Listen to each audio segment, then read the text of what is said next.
Halo teman-teman, Titik Nol channel terhot dan tertua di planet bumi.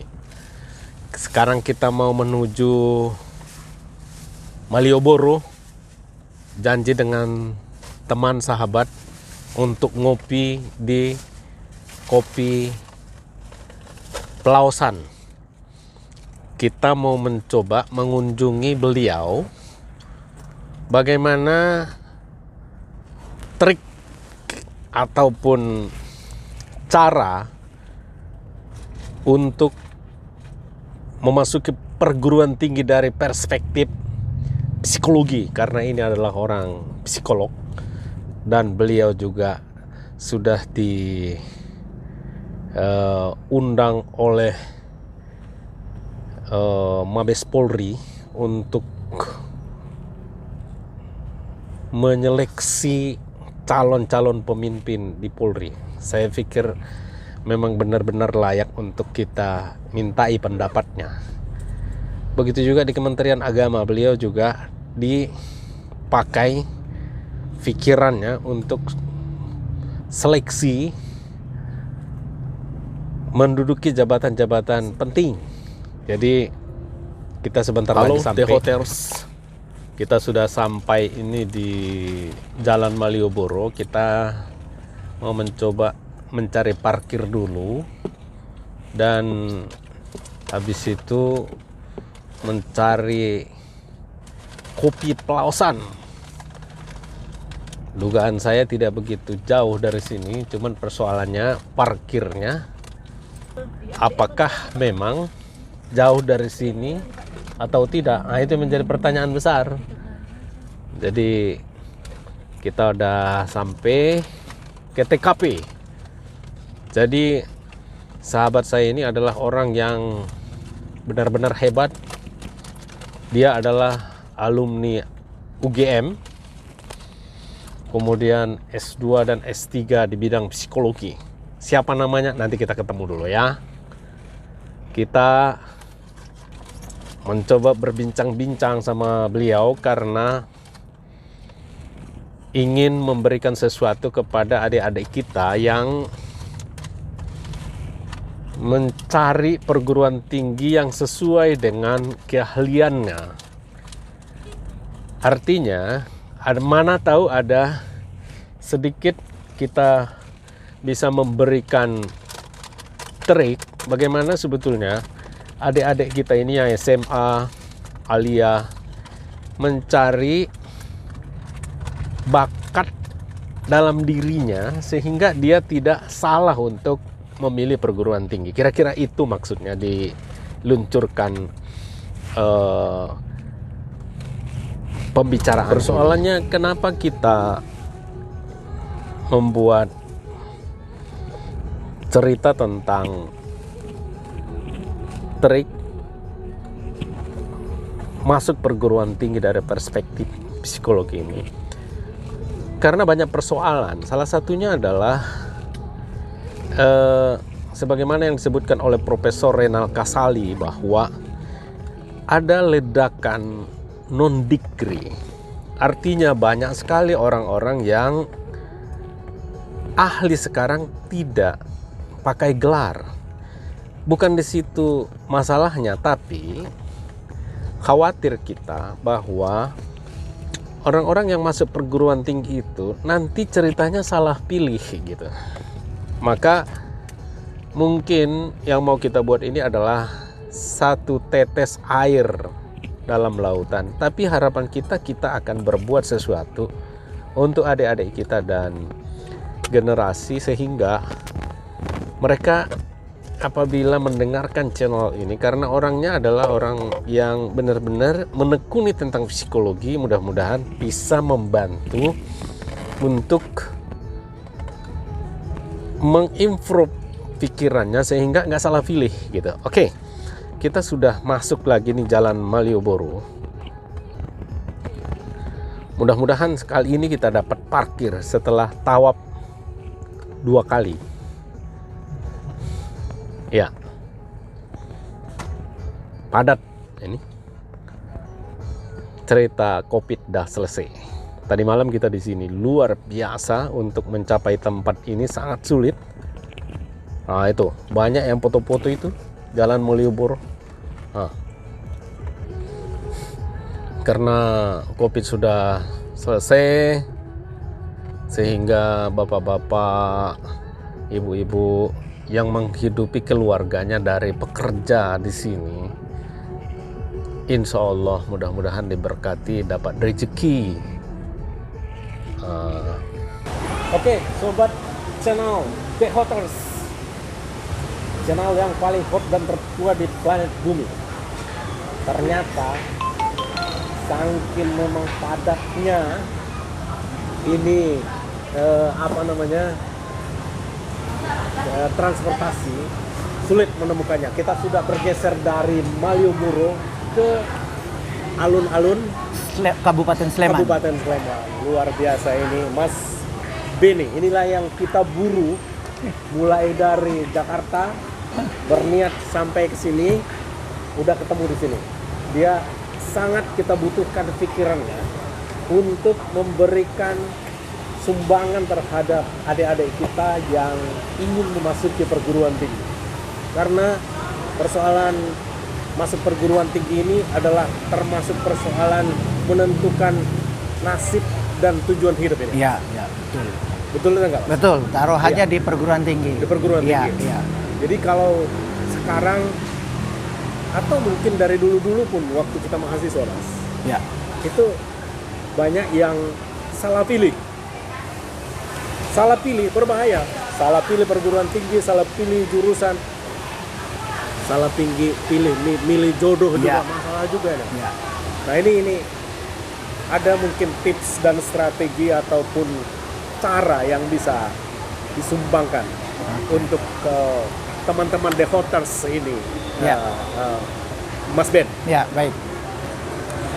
Memang dalam rentang pengalaman saya, Ya. dari mulai saya masuk kuliah sampai hari ini ketika saya melakukan proses baik seleksi rekrutmen untuk calon tenaga kerja, Ya. karena saya menekuni di bidang psikologi industri. Psikologi industri. Iya, kemudian juga dalam proses ketika asesmen untuk jabatan-jabatan tertentu maupun ketika asesmen Iya. dari sekolah menengah atas Ya. untuk ke perguruan tinggi. Ya. Juga banyak kasus-kasus yang saya temui di kalangan mahasiswa juga, termasuk juga zamannya saya kuliah. Ketika masih kuliah, teman-teman di fakultas lain ya suka cerita, Pak, aduh kayaknya gua salah jurusan ini. Salah jurusan? Ya, begitu kan. Kalau bicaranya masih awal-awal pendaftaran, tidak masalah, segera mengubah. Walaupun rugi nggak Iya. besar waktu dan Betul, uang, karena gitu. masih Ya. dalam jangka waktu yang singkat kan. Ya. Tapi kebanyakan terucap itu ketika sudah menjalani 1 tahun lebih perkuliahan. Ya. Waduh, salah pilih nih gua kayak ini. Bahkan termasuk di dalam jurusan yang ketika saya kuliah, Ya. jurusan psikologi. Banyak teman-teman yang bilang, waduh, saya pilih nih gua masuk sini. Rencananya masuk psikologi biar nggak ketemu hitung-hitungan. Iya, Ternyata dapat mata kuliah statistik juga. Lebih Repot lagi, apalagi ketika ketemu dengan mata kuliah namanya psikometri, 6 SKS, Ya. ngitungnya banyak lagi. Wah. Jadi Sampai peta-peta muka. Iya, betul. Jadi ketika yang SMA-nya mungkin lemah dalam berhitung dan lain-lain, merasa kaget, Oke. merasa Pemirsa, salah jurusan. The Hoters, tentunya kita butuh ketikan-ketikan penting dari ahli kita. Ya. Apa kira-kira kalau begitu, Mas, yang menjadi standar utama yang harus kita pegang untuk memilih perguruan tinggi? Ya, baik. Yang pertama sebenarnya idealnya itu semua ditemukan ketika yang bersangkutan masih usia-usia remaja. Ya. Kalau anak-anak itu kan masih ikut ke sana kemari dan lain-lain. Ya. Remaja adalah di mana manusia pertama kali berusaha mencari jati diri. Ya. Ya kan, masa remaja, masa pencarian. Ya. Kalau pencariannya tepat, maka dia akan berkembang. Ya. Siap. Ketemu jurusan yang sesuai dengan minat bidangnya. Ya. Tapi banyak sekali kasus yang remaja pada umumnya memang ikut-ikutan kelompok kan. Ya. kelompoknya ke kanan, ya ikut lari ke kanan, kelompoknya lari ke depan, ikut ke depan. Namanya remaja, wajar begitu. Ya wajar. Ya. Masih pencarian jati Masih diri. pencarian jati diri. Hanya kewajaran itu menjadi tidak wajar lagi atau menjadi hal yang perlu diwaspadai ketika lalu masuk usia SMA, mulai masa dewasa awal, yang bersangkutan masih bingung menentukan saya ini sebenarnya pengen kemana. Hidup saya ini apakah seperti ini saja? Nah, ini yang terkadang banyak terlena di situ karena memang masa remaja kan masa yang indah. Masa SMA apalagi sweet 17 katanya. Jadi terlena di situ. Nah, supaya jangan sampai terlena, maka ada baiknya teman-teman ini ya, apalagi nanti persiapan masuk perguruan tinggi, ketika sudah di SMA, kalau SMP bolehlah, mungkin masih belum ketemu ya, masih senang iya. Tapi kalau sudah SMA, apalagi sudah mulai apa istilahnya tertarik terhadap lawan jenis, itu kan kondisi normal. Dalam pandangan psikologi itu usia dewasa awal, masa-masa SMA ya, sampai masuk menjelang perguruan tinggi itu adalah usia di mana orang harus mulai mengenal siapa dirinya, mengenal siapa yang disukai olehnya. Nah, itu wajar begitu ya. Ya. Dalam artian ketika laki-laki senang sama perempuan, itu kewajaran begitu kan. Dalam teori psikologinya ada. Nah, kembali, selain daripada hal yang sifatnya berminat kepada lawan jenis, jangan lupa hidup tidak hanya urusan dengan lawan jenis. Hidup juga untuk biar lawan jenisnya senang, perlu urusan mencari, urusan perlu masa depan bekerja kan, berkarya, istilah yang secara kita lebih umumnya. Maka di situ ada baiknya ketika masa SMA mulailah sadari sebenarnya minat saya itu dalam hal apa. Ketika belajar, apakah minat itu saya tuh senang membaca, senang ngitung, atau senang mendengarkan saja melihat orang-orang, ataukah senang nyanyi-nyanyi, ataukah senang olahraga dan lain-lain. Mana di antara minat-minat itu yang betul-betul paling besar dan ketika melakukan sangat senang dirinya. Enjoy. Iya. Enjoy, senang, menikmati. Inilah hidup saya kan begitu kan. Kalau bahasa keren anak muda sekarang, it's my life katanya begitu kan ya. Luar biasa. Ketika sudah ketemu, baru disiplin berkuat. Oh, saya ini ternyata senangnya itu membaca buku-buku sejarah, ya kan? Itu harus disadari. Ketika dikasih pelajaran yang lain misalnya, senang tapi tidak begitu. Tapi ada yang senang kadang-kadang pergi ke ATM. Apa itu? Ambil tas mama. Ambil tas mama. Itu ada yang senangnya begitu. Nah, itu harus dicari lagi. Dicari lagi begitu ya. Yang pasti sebenarnya potensi-potensi yang ada itu, kalau dalam pandangan kami orang-orang di psikologi, segala sesuatunya itu berpotensi positif. Termasuk ambil tas mama tadi. Oh gitu ya? Iya, itu bisa dikembangkan. Dalam hal apa? Oh, dia berarti menyenangi tas dan isinya. Iya, tas dan isinya. Iya kan, begitu kan. Lalu di antara tas dan isinya itu Oke, The Hoters masih tetap bersama sahabat saya Benny Herlena yang kita cari-cari. Sengaja tidak saya perkenalkan di awal. Dia adalah Benny Herlena, mahasiswa terkenal perguruan tingginya di UGM, UIN Jakarta, dan semua adalah linear psikologi. Psikologi apa, Mas? saya menekuni di bidang industri. Psikologi industri. Jadi kalau mau menyeleksi tenaga kerja, kemudian seleksi jadi pimpinan, beliau ahlinya. Sekarang kita tadi sudah diceritakan di awal memasuki perguruan tinggi. Mas, masih tetap kalau sudah masuk, apa yang harus dilakukan? Maksudnya masuk perguruan tinggi, ternyata perasaannya tidak pas, harus ada pindah ke prodi lain. Ya, jadi yang pertama. Iya, silakan Mas. Biasanya kan kalau sudah setengah jalan, orang untuk berpindah itu kan banyak pertimbangan. Iya. Tetapi banyak sekali yang membutuhkan untuk lanjut. Iya. Karena bagaimanapun juga sudah tanggung deh, sudah ibarat nyemplung itu sudah setengah badan kan, tinggal berenang saja sekalian gitu kan. Maka supaya apa yang tadi merasa bahwa salah jurusan, salah milih itu tetap memberikan kemanfaatan bagi masa depannya, satu, apa yang sudah dipilih itu sayangilah. Sayangi. Iya, kenapa? Kalau sudah sayang, biasanya akan ada upaya untuk mempercantik. Ya. Jadi kalau sudah milih jurusan keilmuan A, Ya. sayangilah keilmuan itu, Ya. lalu dia upayakan dibikin cantik. Ya. Bagaimana cara membuat cantiknya? Tentunya tiap-tiap teman-teman yang sudah kuliah tahu sesuai dengan potensi-potensi di jurusan itu. Contoh, ada orang salah jurusan. Harusnya saya ini ngambil akuntansi, ternyata ngambilnya marketing, ya kan? Ya. Sayangilah marketing itu. Ya. Lalu bagaimana cara untuk mempercantiknya? Orang marketing biasanya memerlukan keterampilan dalam hal berkomunikasi. Ya. Maka kalau merasa dirinya belum memenuhi unsur atau kaidah komunikasi sesuai standar marketing, belajarnya tentang itu. Belajar tentang itu. Nah, supaya makin cantik Ya. ilmunya tadi. Ya. Artinya kalau sudah sayang, sudah cantik, ketika lulus itu satu hal, meskipun dirinya masih merasa bukan passionnya, pihak lain yang melihat itu cantik nih, ilmunya bagus nih. Atau ada kearifan lokal yang bisa diikuti oleh devotees ini. Ya. Jadi satu hal biasanya untuk hal yang sifatnya sudah terlanjur tadi ya, selain tadi disayangi dan dibikin tambah cantik ya kan.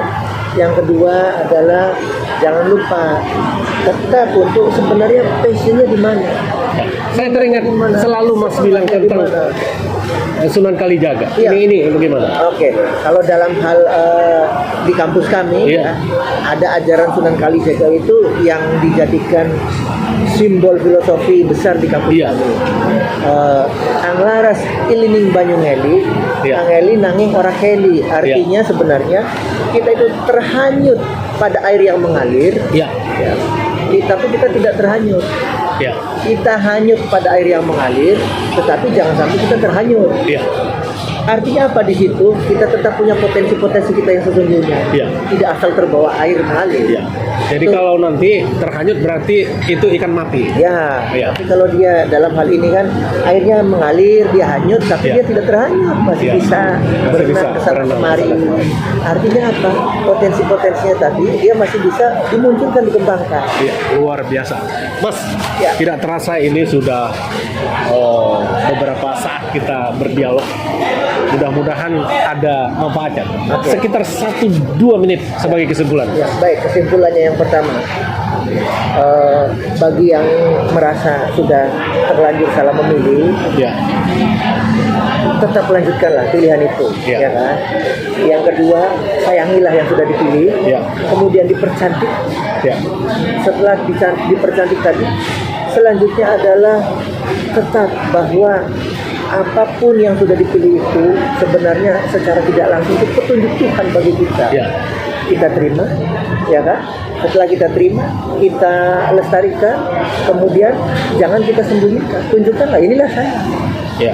Inilah saya, sehingga masyarakat lingkungan bisa melihat. Dari situ kita akan muncul percaya diri kita meskipun itu bukan bidang yang sebenarnya passionnya bukan kita. Lama-lama seiring berjalannya waktu, insya Allah namanya ilmu tidak ada ruginya. Tidak ada ruginya. Tidak ada ruginya. Baik, Demikian. Mas. Luar biasa, Mas. Terima kasih Ya, di sama-sama. alun Bupati Sleman. Iya, alun-alun Kita- Kabupaten Sleman. Iya, Kabupaten Sleman. The Hotels, saya teringat dalam sebuah judul buku, The Winners of Brain, yaitu otak para pemenang. Di sana Jeffrey Brown menyampaikan ada 4 masalah yang dianggap selama ini menjadi masalah, tapi sesungguhnya tidak, dan juga dianggap sebagai keuntungan, tapi sebetulnya bukan keuntungan. Maksudnya apa? 4